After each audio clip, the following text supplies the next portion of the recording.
So we've seen a change in consumer behaviour going more online. We've seen the birth of a number of new companies and solutions come into the market, making online transactions easier.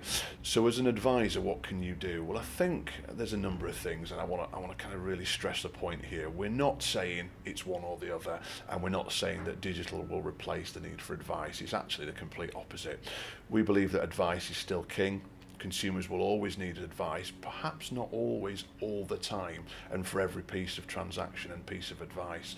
So what are the options for an advisor? Well, you can bring in online technologies and efficiencies that will actually complement the advice that you give. I'll give a bit of a scenario that I've been talking about at events over the last few months. You imagine a client picks up the phone or comes into, let's call it a virtual office, and says, I've got £10,000 to invest in an ISA.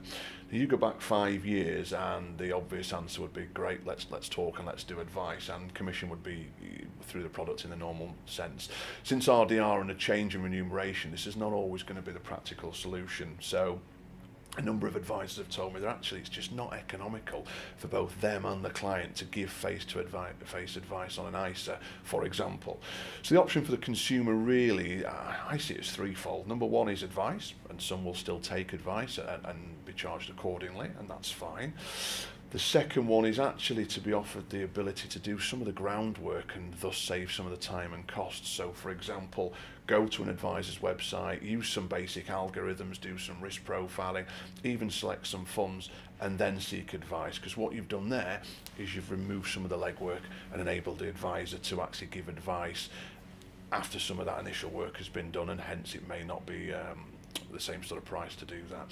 The third one, of course, is to ultimately allow the consumer to go into the site, do all of what I've said through the risk profiling, and then actually make the fund selection and invest themselves.